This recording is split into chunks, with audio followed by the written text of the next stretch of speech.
Did you see that movement? We need to get out of here. I'm trying, but it's stuck.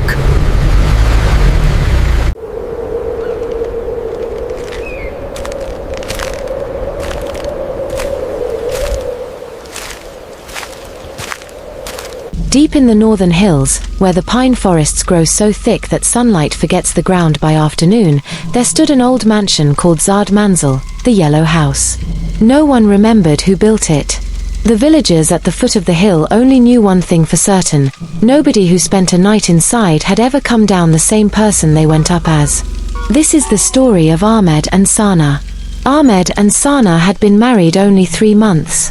They were driving back from a short honeymoon trip in the hill towns, laughing, playing old songs on the car radio, when the fog rolled in without warning, thick, grey, swallowing the road whole.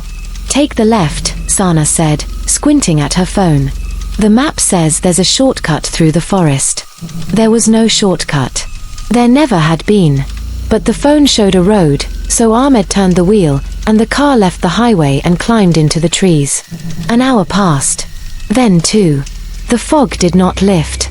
The road narrowed until it was barely a track, roots breaking through the asphalt like fingers through soil. Sana's phone lost signal. Then it lost the map entirely, the little blue dot spinning uselessly over a blank grey screen. "We should turn back," she said quietly. "I can't find a place wide enough to turn," Ahmed admitted. It was then that the headlights caught it, a shape rising out of the mist on the hillside above them. Tall, angular, Yellowstone walls gone the color of old bone, with dozens of dark windows like eyes that had been watching the road long before the car ever arrived. "There's a house," Sana whispered. "Thank God." Ahmed did not feel thankful. Something in his chest tightened the moment he saw it, a feeling he couldn't name, the way an animal feels before a storm it cannot see yet. But the fog was closing in, the fuel gauge was low, and his new wife was tired and frightened. He drove up the winding path toward Zard Manzil. The gate was open, not broken, not rusted shut like an abandoned place should be, but open, as though someone had swung it wide only moments before, expecting guests.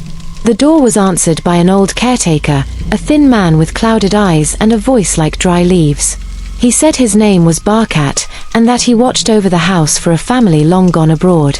He did not seem surprised to see them. He did not ask how they had found the place at all, this far from any road that led anywhere. "You may stay the night," he said. "Only the night. Leave before the sun sets tomorrow, and do not open the doors on the 3rd floor, and do not answer if something calls your name after midnight that is not each other's voice." Sana laughed nervously, thinking it was the old man's idea of hospitality humor. Ahmed did not laugh.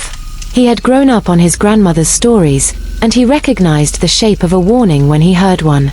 They were given a room on the 2nd floor, clean, oddly so, with fresh linen on the bed and a small oil lamp already lit on the table, though no one could say who had lit it. Barkat left them with a plate of food neither of them touched, and disappeared down the corridor, his footsteps fading not gradually, but all at once, as if he had simply stopped existing partway down the hall. That night, Ahmed woke to find Sana standing at the window. "I heard music," she said, without turning around. "Something being played on. I don't know. Not an instrument I know. It was beautiful." "Come back to bed," Ahmed said, uneasy. She did, eventually, but she was quiet a long while after, and Ahmed noticed, though he said nothing, that she smiled faintly in her sleep, the way a person smiles at a memory of someone they love. He did not sleep again that night. He lay staring at the ceiling, and somewhere in the black hours between 2 and 4, he became certain that the room was not simply dark. It was occupied. There was a presence pressed into the corner by the wardrobe, tall and folded oddly, like something too large trying to make itself small in a place too tight for it. He could not see it. He could only feel its attention, turned entirely toward the sleeping woman beside him, with a hunger that had nothing to do with food. When dawn broke grey through the fog outside, the presence was gone, and Ahmed told himself he had dreamed it. 4. What Barkat would not say. At breakfast, Sana was radiant, more so than Ahmed had ever seen her, her cheeks flushed, her eyes bright, humming a tune he did not recognize under her breath. "You seem happy," he said carefully. "I had the strangest dream," she said. "Someone was singing to me." He had the most beautiful voice, Ahmed. I've never heard anything like it. It felt like being wrapped in warm silk. Ahmed's stomach turned cold. He found Barkat in the garden, pruning roses that should not have been blooming this late in the year, roses the exact deep red of old blood. Something is in this house, Ahmed said. Something that watched my wife all night. Barkat did not stop pruning. There is a jinn in Zard Manzil, he said finally. He has lived in these walls longer than the house has stood. He does not trouble most guests. Most he lets pass, uninterested. But sometimes... The old man's shears paused. Sometimes a woman comes through that door, and he looks at her, and he wants her. And when a jinn of his kind wants something, he does not ask. Then we're leaving. Now. You cannot, Barkat said, not unkindly. Not until the sun is fully down and rises again.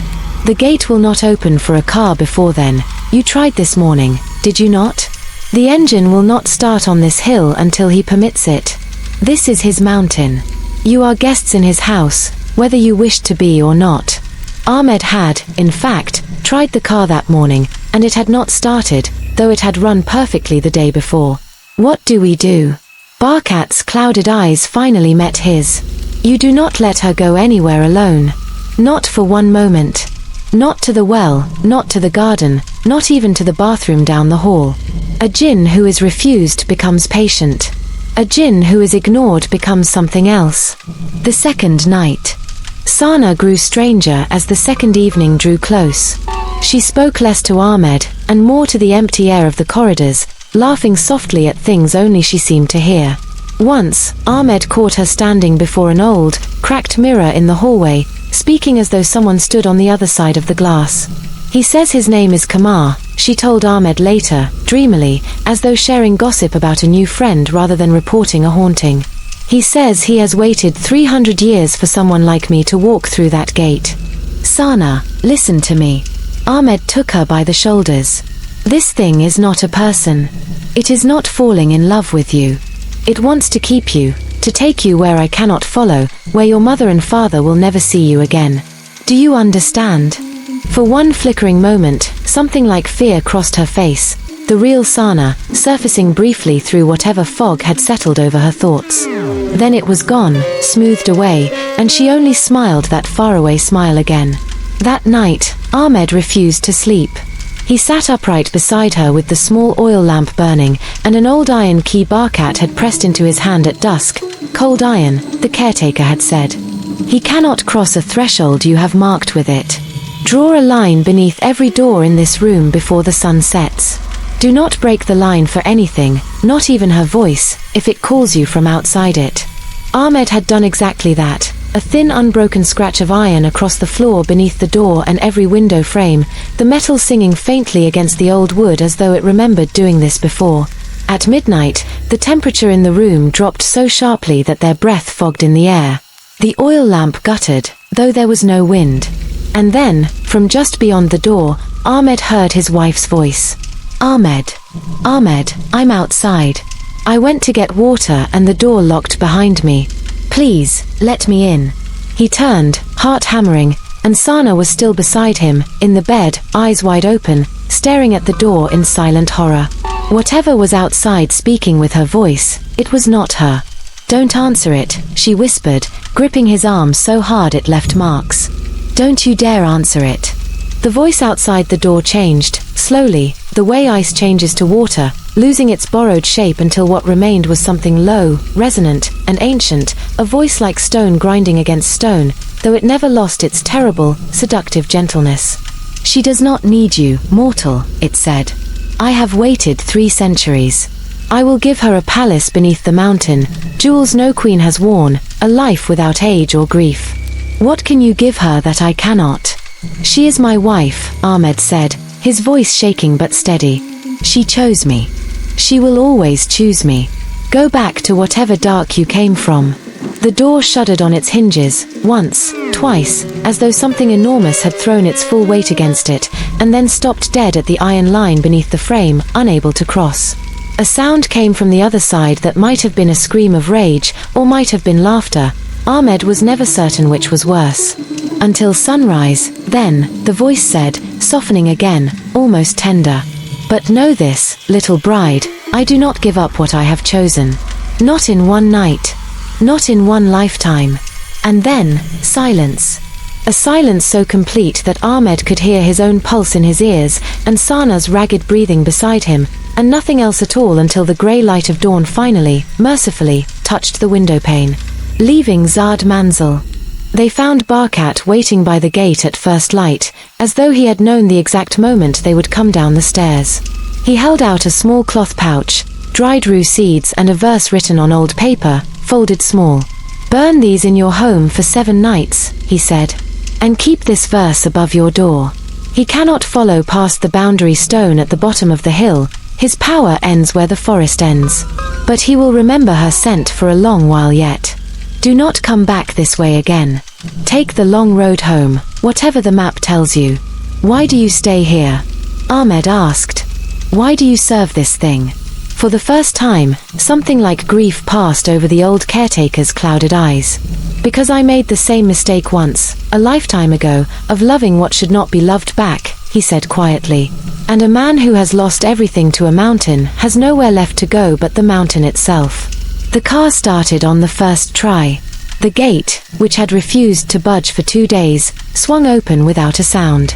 As they drove down through the pines, Sana finally began to weep, not from sadness, but as though something heavy and foreign had lifted from her chest, and she was only now feeling the shape of the fear she had been too enchanted to feel before. Neither of them looked back at the yellow house rising behind them in the mist.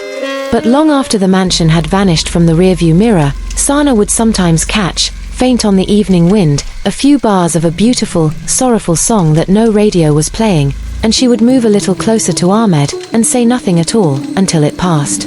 They never found that road again. They never looked for it. But some nights, when the wind comes down from the hills just right, Ahmed still wakes to check that the door is locked, and that the small verse Barkat gave them is still pinned, unbroken, above the frame.